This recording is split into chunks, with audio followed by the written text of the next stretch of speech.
মদ্যপান, ধূমপান ও মাদক সেবন স্বাস্থ্যের পক্ষে ক্ষতিকর। এই গল্পের সমস্ত চরিত্র ও ঘটনাবলী সম্পূর্ণ কাল্পনিক। আজ হন্টেড লাইব্রেরি আপনাদের শোনাবে হেমেন্দ্র কুমার রায়ের লেখা শয়তান। গল্পের সূত্রধার ও গল্প পাঠে আমি শুরু হচ্ছে শয়তান। পৃথিবীতে আশ্চর্য ঘটনা ঘটে অনেক, কিন্তু সেসব ঘটনায় বিশ্বাস করে এমন লোক অনেক পাওয়া যায় না। আমার জীবনেও একবার একটা ঘটনা ঘটেছিল, তা শুধু আশ্চর্য নয়, অত্যাশ্চর্যও বটে। তোমাদের কাছে সেই কথাই আজ বলবো। বিশ্বাস করতে ইচ্ছা হয় বিশ্বাস করো, বিশ্বাস না করলেও দুঃখিত হব না। সরকারি কাজে আমি তখন হাজারিবাগ অঞ্চলের এক জায়গায় থাকি। একটা মানুষ খেকো বাঘের অত্যাচারে সেখানকার লোকেরা পরিত্রাহী ডাক ছাড়ছিল। বারে বারে দেশি বিলাতি বহু শিকারীর গুলি হজম করে সে বেঁচে আছে। লোকে বলে সে বাঘটা নাকি সাধারণ বাঘ নয়, বাঘের আকারে হিংস্র অপদেবতা। কেউ কেউ নাকি চোখের সামনে তাকে হাওয়ার সঙ্গে মিলিয়ে যেতে দেখেছে, তাকে মানুষের ভাষায় কথা কইতে শুনেছে। এমন লোকেরও অভাব নেই। বনের ভিতরে বসে সে নাকি মেয়ে মানুষের মতন আর্তনাদ করে। তা সেই কান্নাকে মানুষের কান্না ভেবে যে বনের ভিতরে ঢুকত সে আর ফিরে আসতো না। লোকে তাই তাকে শয়তান বলে ডাকত। শয়তানকে দেখলেই চেনা যেত, কারণ তার ল্যাজ ছিল না। হয়তো বনের ভিতরে কোনো অন্য জন্তুর সঙ্গে লড়াই করতে গিয়েই ল্যাজের গৌরব থেকে সে বঞ্চিত হয়েছিল। কিন্তু লোকের বিশ্বাস শয়তানের এই লাঙ্গুলহীনতাই তার অলৌকিকতার মস্ত পণ্য। বাঘের ল্যাজ নেই তাও কখনো সম্ভব? এসব গল্প যে মিথ্যে তাতে আর ভুল নেই। মানুষকে বাঘেরা প্রায় ভারী চালাক হয়। বড় বড় শিকারীও তাদের বধ করতে পারে না, তাই তাদের নামে এমনই সব গল্প শোনা যায়। বৃক্ষ বিশেষের আশ্চর্য শিকড়ের গুণে মানুষ বাঘের রূপ ধরতে পারে এমন গল্পও শুনেছি। কিন্তু আধুনিক যুগে নিতান্ত মূর্খ ভিন্ন আর কেউ এসব গল্প বিশ্বাস করবে না। শয়তান যে সাধারণ বাঘ একদিন তার প্রমাণ পেল। বন্ধু হরিশের সঙ্গে একদিন সন্ধ্যার আগে হরিণ মেরে ফিরে আসছি। আমাদের পিছনে পিছনে আসছিল মরা হরিণটাকে কাঁধে করে দুজন কুলি, আর বাঘের মতোই বড় আমার শখের কুকুর টাইগার। বনের একটা মোড় ফিরতেই সামনে দেখি পথের উপরে বিড়ালের মতো কুণ্ডুলি পাখিয়ে ঘুমিয়ে আছে মস্ত বড় একটা বাঘ।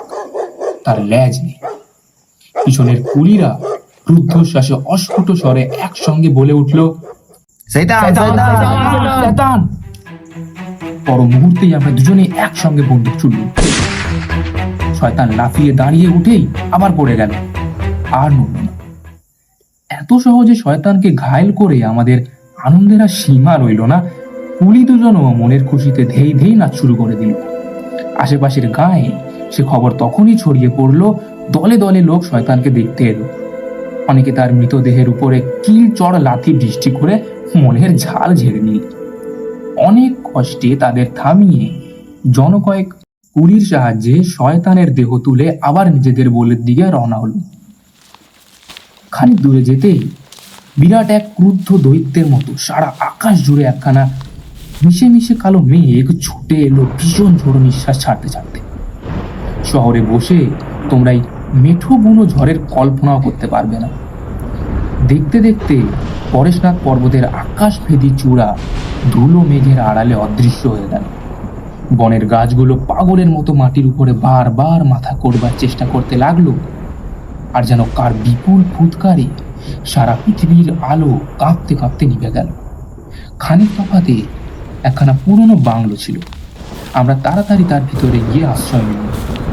ঝড়ের পর এলো বৃষ্টি, সন্ধ্যার অন্ধকারকে সঙ্গে করে। বুঝলুম আজ আর বাসায় ফেরা হবে না, কারণ এখান থেকে আমার বাসা অন্তত 5 মাইল তফাতে। মাঝে আবার নদী আছে। সেই পাহাড়ে নদী বৃষ্টি ধারায় পুষ্ট হয়ে এতক্ষণে দ্বিগুণ হয়ে উঠেছে নিশ্চয়। কুলিরাও চলে যেতে চাইলে বকশিসের লোভও গ্রাহ্য করলে না। তারা দুটো কারণ দেখালে। প্রথমত, শয়তানের মৃতদেহের সঙ্গে তারা রাত্রিবাস করতে নারাজ। দ্বিতীয়ত, এই বাংলোয় আগে এক সাহেব থাকত, কারা নাকি তাকে খুন করেছিল। সেই থেকেই এই বাংলোয় কোনো মানুষ বাস করতে পারে না। সেই বৃষ্টিতেই কুলিরা বাংলো ছেলে পালালো। শিকারী মানুষ, সব রকম বিপদের জন্য সর্বদা প্রস্তুত থাকতে হয়। সঙ্গে লণ্ঠন এনেছিলাম, তাই জ্বালানি। ব্যাগের ভিতরে তখনও কয়েক টুকরো পাউরুটি আর খানিকটা গোয়াভা জেলি ছিল। তার দ্বারাই আমার, হরিশের আর টাইগারের নৈশ আহার শেষ করতে হবে। উপায় কি? আমরা যে খোলা মাঠে নেই, এখন এটুকুই পরম সান্ত্বনার কথা। মাঝের হাওল ঘরে আমরা আশ্রয় নিয়েছিলাম। ঘরখানা প্রকাণ্ড, দেওয়ালে দেওয়ালে উইদের রাজত্ব, সমস্ত দরজা জানলাই ভাঙা। মেঝেতে পুরো ধুলোর প্রলেপ, তার উপরে নানা জীবজন্তুর পায়ের দাগ, বাঘের, ভাল্লুকের, শেয়াল, কুকুরের। এখানে ওখানে হাড় পড়ে আছে, কোনো কোনো হাড় মানুষের বলেও সন্দেহ হলো। বুঝলুম মানুষের বাড়ি আজ বাঘ ভাল্লুকের আস্তানায় পরিণত হয়েছে। বললুম, এখানে আমরা নিরাপদ না। বাঘ ভাল্লুকের সঙ্গে আবার দেখা হতে পারে। বন্ধুকে টোটা করে তৈরি থেকো। হরিশ আমার কথা মতো কাজ করতে করতে বলল, আজ রাত্রে দেখছি ঘুমের দফা রফা। শয়তান আর হরিণের দেহ দুটো ঘরের কোণে টেনে এনে রাখলুম। আকাশের অন্ধকারকে ছেঁদা করে জলধারা অশ্রান্তভাবে গড়িয়ে পড়ছে পৃথিবীর বুকের উপর। বিদ্যুৎ সাপগুলো কিলবিল করে ক্রমাগত চলে যাচ্ছে শূন্যতার এধার থেকে ওধারে। বৃষ্টিবানে আহত অরণ্যের কান্নায় চারিদিক পরিপূর্ণ। টাইগারের এই পুরো বাড়ির ভাঙা ঘর মোটেই পছন্দ করলো না। ঘরময় ছড়ানো হাড়গুলো সে আগে শুকে শুকে অনেকক্ষণ ধরে পরীক্ষা করলো। তারপর উপর দিকে মুখ তুলে কিসের ঘ্রাণ নিতে লাগলো, যেন সে কোনো অদৃশ্য বিভীষিকার সন্ধান পেয়েছে। টাইগার সাহসী কুকুর, বাঘ দেখলেও ডরায় না, কিন্তু সে আজ অত্যন্ত ভয়ে অস্থির হয়ে উঠল। পেটের তলায় ল্যাজ ঢুকিয়ে একবার এখানে একবার ওখানে গিয়ে বসে পড়ে। আবার উঠে কান খাড়া করে যেন কার কত শব্দ শুনে। আমি তাকে ডাকলুম, সে কিছুতেই কাছে এলো না। থেকে থেকে চমকে ওঠে আর হা হা করে হাঁপায়। হরিশ আশ্চর্য হয়ে বললে, টাইগার এমন করছে কেন? সে কি দেখেছে? আমারও মনে ওই একই প্রশ্ন। চারিদিকে তাকিয়েও সন্দেহজনক কিছুই দেখতে পেলুম না। বলেছি মস্ত ঘর। আমার এই ছোট লণ্ঠনের আলোতে সে ঘরের অন্ধকার দূর হয়নি। হঠাৎ মনে হলো দেয়ালের উপর দিয়ে যেন একটা লম্বা ছায়া দুলতে দুলতে সরে যাচ্ছে। হরিশের একখানা হাত চেপে ধরে বললুম, দেখো দেখো। টাইগার ঊর্ধ্ব মুখে অস্বাভাবিক তীক্ষ্ণ শিয়ালের মতো স্বরে কাঁপতে লাগলো। হরিশ বলল, কি কি দেখবো? ওই ছায়াটা। কোথায়? ওই যে দেয়ালের উপর দুলছে।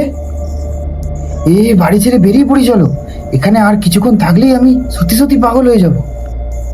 হরিশ বলল, কুলিদের বাজে কথা তোমার মনের উপরে কাজ করেছে। তুমি শান্ত হও। এরকম পুরো বাড়িতে এলে অকারণে একটু গা ছমছম করে বটে, কিন্তু ও কিছু না। তুমিও পাগল হলে নাকি? ওখানে তো কিছুই নেই। চোখ রগড়েছে, আমিও আর কিছু দেখতে পেলুম না। নিজের ভ্রম বুঝে লজ্জায় চুপ করে রইলুম। বাইরের বনের ভিতর থেকে একটা বাঘ ক্রমাগত গর্জন করতে লাগলো। হয়তো শয়তানের বউ বনে বনে স্বামীকে খুঁজে খুঁজে ডেকে ডেকে বেড়াচ্ছে। গর্জনটা ধীরে ধীরে অস্পষ্ট হয়ে গেল। হঠাৎ মনে হলো আমার কানে কানে কে যেন কথা কইল। রোমাঞ্চিত দেহে আমি হরিশের কাজ ঘেঁষে সরে বসলুম।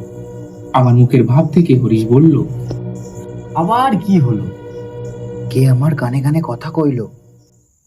সুরেন, তোমার মাথা বোধহয় খারাপ হয়ে গেছে। তুমি যে এমন ভীতু তা জানতুম না। তার ধিক্কার শুনে মনটাকে আবার শক্ত আর চাঙ্গা করে তোলবার চেষ্টা করলুম, কিন্তু কেন জানি না বুকের ছমছমানি কিছুতেই আজ থামতে চাইল না। খালি মনে হয় আমার চারপাশে দিয়ে আজ সেই সব পা চলে বেড়াচ্ছে যেসব পা চললে কোনো শব্দ হয় না। আমার চারপাশে সব অদৃশ্য চোখ। আমরা তাদের দেখতে পাচ্ছি না, কিন্তু তারা আমাদের দেখতে পাচ্ছে। কি অস্বস্তি! ওদের চোখ এড়াই কেমনি করে? বললুম, টাইগার অমন কাতরাচ্ছে কেন? সে তো গুলিদের কথা বোঝেনি। টাইগার হচ্ছে অবোধ জন্তু, মিছিমিছি ভয় পেয়েছে। সে ভয় পেয়েছে বলে তুমিও ভয় পাবে? তুমি যে মানুষ।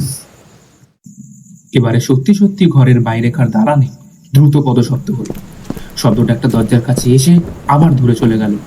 হরিশ বলল, কোনো জন্তুর পায়ের শব্দ। আমার মনে হলো কোনো জন্তুর পায়ের শব্দ নয়। জীবনে আমার মনের ভিতরে এমন অলৌকিক ভাবের উদয় হয়নি। ভাগ্যের সঙ্গে হরিশ আছে, নইলে আমার অবস্থা কি হতো কে তা বলতে পারে। হাত ঘড়ির দিকে তাকিয়ে দেখলুম রাত 12টা। হরিশ খাবারের বাস্কেট বার করে বলল, অনেক রাত হয়েছে, এসো এবার আমরা খেয়ে নিই। আমি বললুম, তুমি একলা খাও, আজ আমার খিদে নেই। ঠিক সেই সময় খুব কাছেই আবার বাঘের ঘন ঘন চিৎকার শুরু হলো। শয়তানের সঙ্গিনী কি খোঁজ পেয়েই এখানে এসে হাজির হয়েছে? হরিশ বলল, বন্দুক নাও, বাঘটা ভেতরে আসতে পারে। খুব দীর্ঘ, করুণ ও অস্বাভাবিক এক চিৎকার করে বাঘের ডাক থামলো। সঙ্গে সঙ্গে ভাঙা জানলা দিয়ে ঝটপট করে ঘরের ভিতরে কালো কুচকুচি কি একটা ঢুকে পড়ল। হরিশ বলল, বাদুর। তারপরে দরজার চৌকাঠের উপরে এসে দাঁড়ালো মস্ত বড় একটা কালো কুৎসিত বিড়াল। বাদুরটা ঘরের চারিদিকে চক্রাকারে উঠতে লাগলো আর কালো বিড়ালটা ল্যাজ তুলে ডাকতে লাগলো।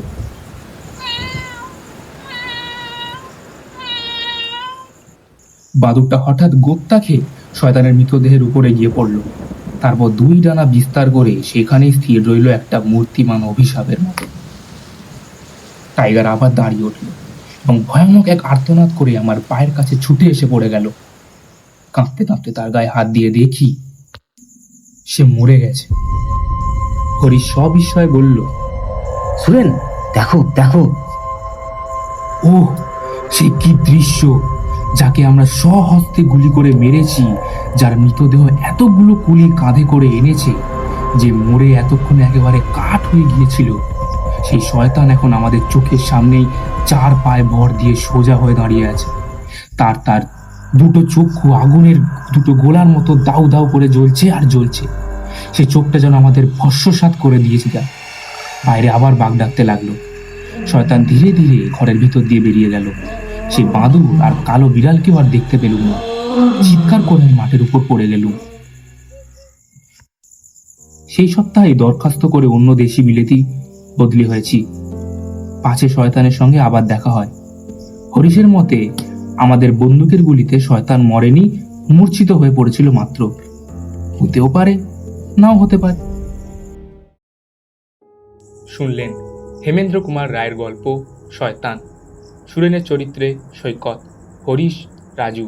গল্প পাঠে আমি, Sumit. If you like the story, please subscribe and hit the bell icon.